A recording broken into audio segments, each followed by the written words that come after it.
මාස තුනෙන් එකක් කිව්වම ඔන්න නැට්ට කරකෝ දුවනවා. වෙණි කෙලිපලේ හොයාගත්ත එක දන්නවනේ ඇතර බඩ කපා මැරෙන්නේ. ඔළුව කරකිලා දෙන.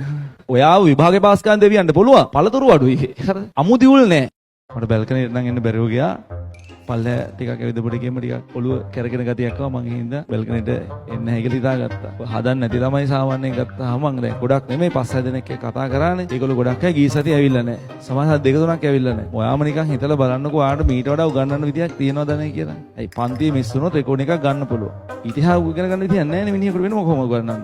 තමන්ගේ තියෙන අඩුපාඩු නිසා තමන් සමහර දේවල් ගන්න ලේසියෙන් ගන්න පුළුවන් තියෙන දේවල් අතහැර ගන්නවා. අපරාධේ අපිට දැනෙන්නේ අපරාධෙට. ඊට පස්සේ තමයි අහුවෙන්නේ විභාගේ ලඟ වුණාම මාස තුනෙන් එකක් කිව්වම ඔන්න නැට්ට කරකෝ දුවනවා. මාස තුනෙන් එකක් ගන්න. ඒ පන්ති අවුරුදු දෙකමාර ගිය කට තියෙන්නේ S එකක්.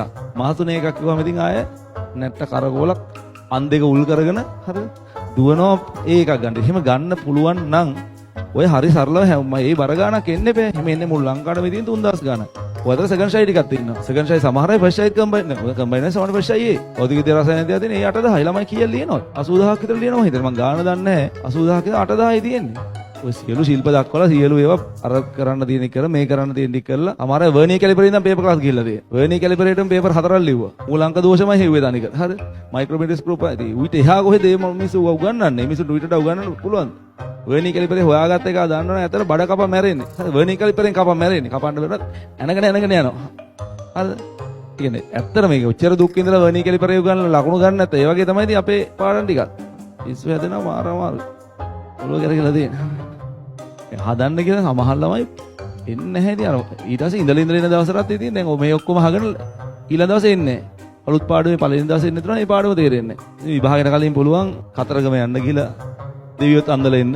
කතරගම යනවා පූජාවක් තියෙනවා. ඒ කොමුණු ගෙඩිය තියලා කොමුණු ගෙඩිය ඉතුරු භාගය ඔයා කනවා. හරි.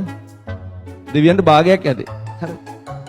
පුදුම ඇඳිල්ලක එහෙ නෑ. ඔයාව විභාගේ පාස් කරන් දෙවියන්ට පුළුවන්. පළතුරු අඩුයි. හරි. අමු දිවුල් නෑ. දිවුල් ඔයා හේදෙනවා. හරි. දීලා ඒකෙත් ගන්න පුළුවන් ටික ආය කනවා. බැරි ටික තමයි දෙවියන්ට තියලා ඉන්නේ. හරිද? අමු ටික අර ගන්න බැරි ටික අර ඉදිච්ච වැඩි ටික ඒවා තියලා එනවා. අර හොඳ ටික කොහොම හරි කනවා. හරිද? එහෙම බලාපොරොත්තු වෙන පිරිසකුත් ඉන්න ඔයා ඉන්න අතර. ඒ කියන්නේ මෙහෙම වැඩ නොකරාට මම වගේ ආගම විශ්වාසයන්ට ගැහුවා නෙමෙයි. වා විශ්වාසයෙන් වගාව තියාගන්න. ඒක නෙමෙයි කිව්වේ. අර ඒ කියන්නේ මම කියන්නේ එහෙම කරලා දෙවියන්ව පොඩි ෂේප්මන්ට් එකක් දාගෙන යන්න යන්නේ. එහෙම වෙන්නේ නැහැ නේ ඉතින් මේ ඔයා කරගත්තොත් ඔයාට නැත්තම් නෑ. රයිට්.